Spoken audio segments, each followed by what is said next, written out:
शेतान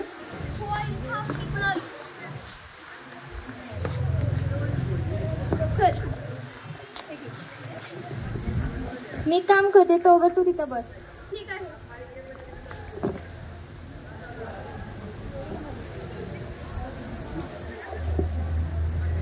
काय बघलता लिहित असतोस रे तू?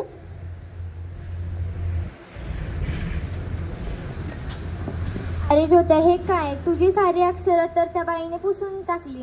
अगं आई, जरी ही अक्षरं मातीतून पुसली गेली तरी ही माझ्या मनात कोरली आहे. त्यामुळे यांना पुसण्याचा काही फायदा नाही. चल आपण घरी जाऊयात आता. हा, चल.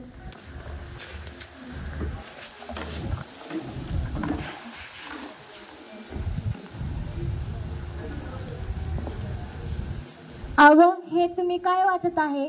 अगं मी पुस्तक वाचत आहे. पुस्तक म्हणजे काय? अगं तुला येत असेल की पुस्तक वाचायला. अहो हे काय सांगताय? मुलींचं शिक्षण म्हणजे त्यांचा नवरा मरतो त्यानं. अगं असं काही नसतं. माझं चुकलं. मी आधीच समाज सुधारायला निघालो होतो. माझ्या घरापासून मला सुरुवात करायला हवी. हे घे. अगं घे. नको. अगं घे ग. अहो हे काय केलं तुम्ही? त्याचा नवरा मरतो. असं काही नसतं. स्त्रियांनी शिकलंच पाहिजे. आता तू अभ्यास कर. मी आलोच. सावे काय ग हे तुझ्या हातात पाटी, तुला माहित नाही का मुलींनी शिक्षण घेतलं पाप आहे. दे इकडे ते. सावित्री, अगं आई काय करतेस? हे पुस्तक खाली टाकलंस. अगं स्त्रियांनी पुढे शिकले पाहिजे. एक माणूस घरात शिकला तर तो फक्त एकटा पुढे जातो, पण जर घरातली एक स्त्री शिकली तर ती पूर्ण घराला पुढे नेते.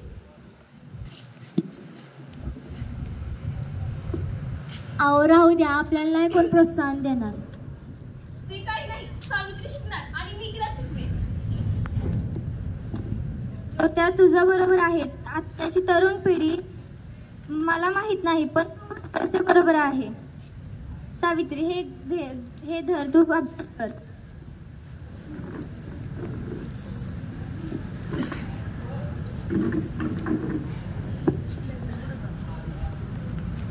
नमा कशी आहे?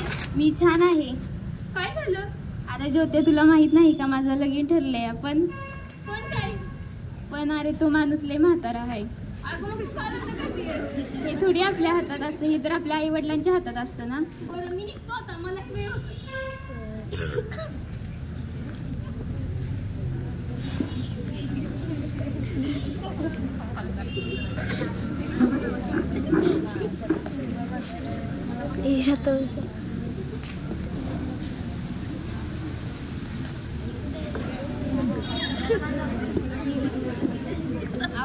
अहो काय झालं तुम्हाला?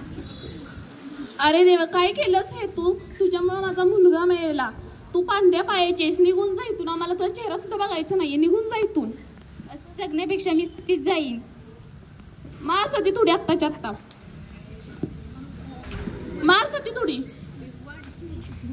थांब ना मग. अहो काय करताय तुम्ही हे सगळं? मी ना मला अजिबात सती थोडी मारू देणार नाही. चल ना मग. चल सावी.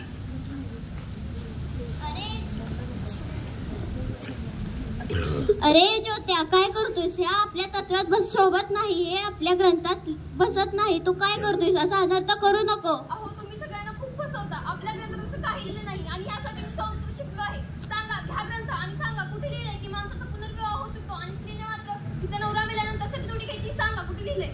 बाबा मला हे पटते. मी ना माझा पुनर्विवाह करणार आहे. पण कोण करणार या पांढऱ्या पायाच्या मुलीशी लग्न? यशवंत तू करशील का? ठीक आहे. थांबा बाबा मी करीन लग्न नमाशी.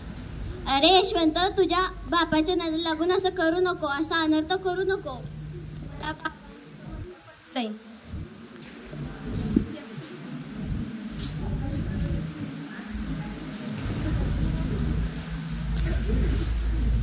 अशा प्रकारे ज्योतिराव फुले यांनी पुनर्विवाहासाठी सुरुवात केली. धन्यवाद.